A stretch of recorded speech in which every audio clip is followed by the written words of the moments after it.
Are these bourbons going to make you dance out of your pants? Let's find out.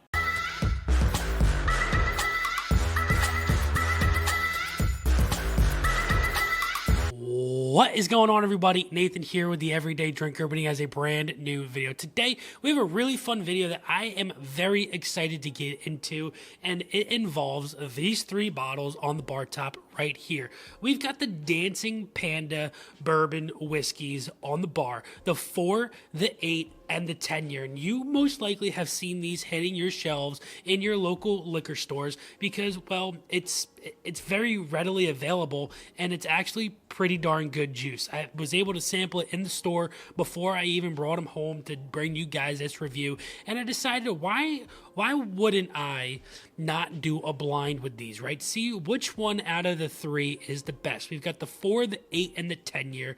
Now, all three of them do have different mash bills, which I think is very, very interesting. And I've got those mash bills right here. The 4-year is coming in at 98 proof with a 65% corn, 30% rye, and 5% malted barley. Now, that is speculated to possibly be New Riv juice. We don't know where these are being sourced from, but speculation could be that it is New Riv because that is one of New Riv's mash bills. Now, the 8-year comes in at 100 proof. It's 75% corn, 21% rye, and 4% malted barley. Now, that is speculated to be MGP juice.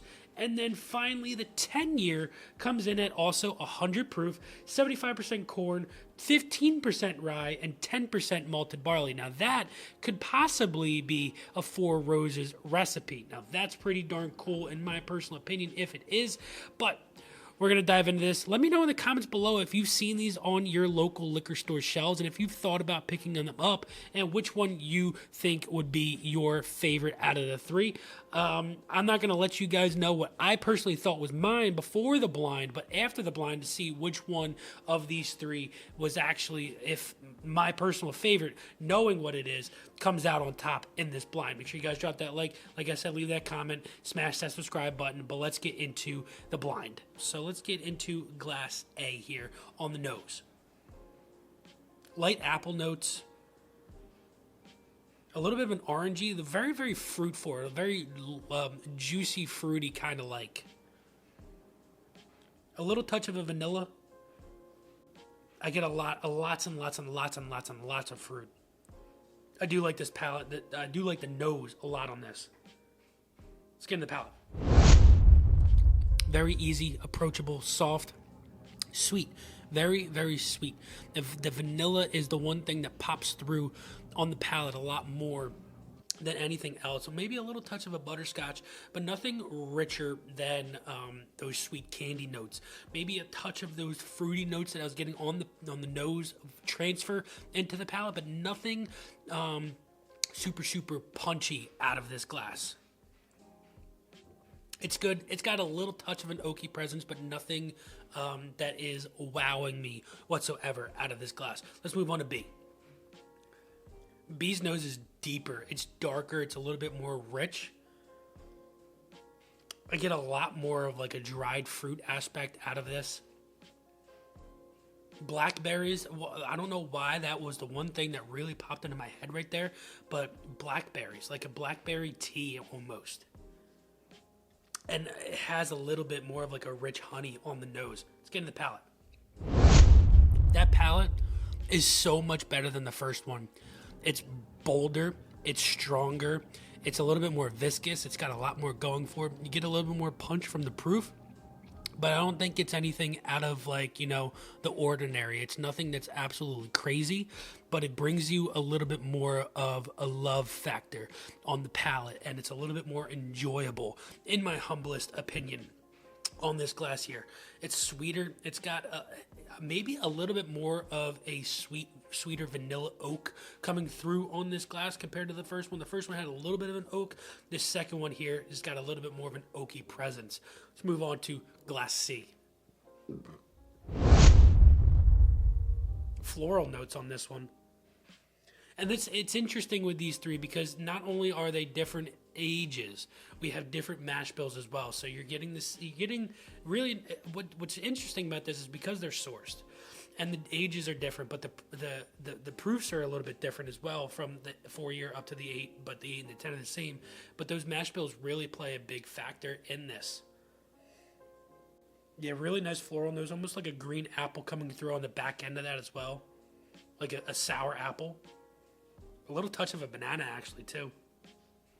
It almost smells like those hard candies that you would get at like the movie theater or something, with the red apple, the banana, the green, the strawberry. I really don't know what they're called, but they're really, really hard, and they have a slight flavor of what those fruits are, but it's not robust enough to be wow, like knock your socks off with the flavors and the aromas. Let's get into the palate of Glass C here. That one's just not my jam. It's not my jam. It's got a little bit of a bitterness, a little bit of just something that doesn't hold its structure. It's got a lot of Kentucky Hug going down compared to the first two. It just doesn't have any like structure, in my personal opinion. It doesn't have anything that's like holding it together and keeping it as what could be a really good bourbon.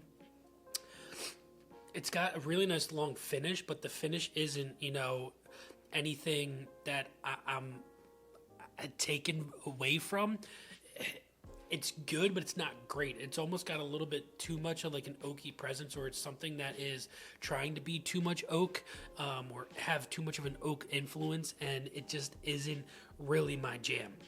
But we're going to go through these one more time really quick. I'll see you guys on the other side. This really wasn't that hard for me to pick my absolute favorite out of this. Glass B here, I believe, right? Yeah, B was through and through on the nose and into the palate, into the finish, my absolute favorite. Now, before we get into what these actually are, I'm going to let you guys know what my favorite was when I first tasted them.